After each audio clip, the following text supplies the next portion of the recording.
ഞാൻ സംസാരിക്കാൻ പോകുന്നത് ചാറ്റ് ജിപിടിക്കപ്പുറം എന്നൊരു വിഷയത്തെക്കുറിച്ചാണ്. ലോകം എഐയിലേക്ക് പോയിക്കൊണ്ടിരിക്കുകയാണ്.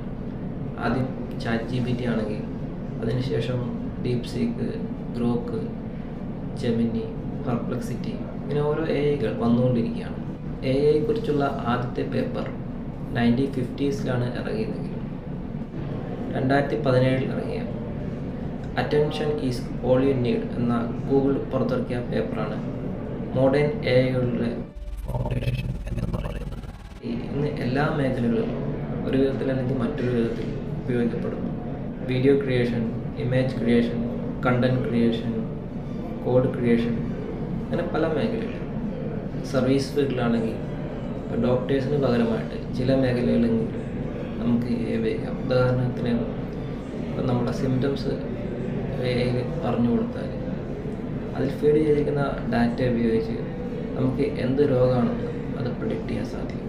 എഐ റോബോട്ട്സ് ഇപ്പോൾ മനുഷ്യന് പകരമായിട്ട് പല മേഖലകളിൽ, പ്രത്യേകിച്ച് പ്രൊഡക്ഷൻ മേഖലകളിൽ ഉപയോഗിച്ച് വരുന്നു. ഉദാഹരണമായിട്ട് ടെസ്ലയുടെ ഒപ്റ്റിമസ് എന്ന റോബോട്ട്, അതുപോലെ ഡ്രൈവറില്ലാത്ത വാഹനങ്ങൾ ഇന്ന് അവൈലബിൾ ആണ്. മെഡിക്കൽ ഫീൽഡിലാണെങ്കിൽ എഐ ഉപയോഗിച്ച് ഇന്ന് ഓപ്പറേഷൻ വരെ നടത്താൻ സാധിക്കും. ഒക്കെയാണെങ്കിലും എഐയുടെ കൃത്യമായൊരു ഫ്യൂച്ചർ ലോകത്തിലെ ഏറ്റവും വലിയ ടെക്നോക്രാറ്റുകൾക്ക് പോലും ഇന്ന് കൃത്യമായി പ്രിഡിക്റ്റ് ചെയ്യാൻ സാധിക്കില്ല.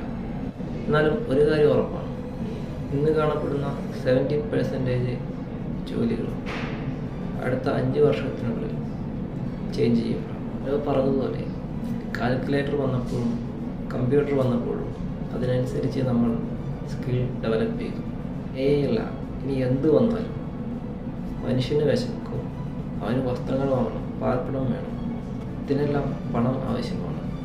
V should improve our skill, find a new job and earn money.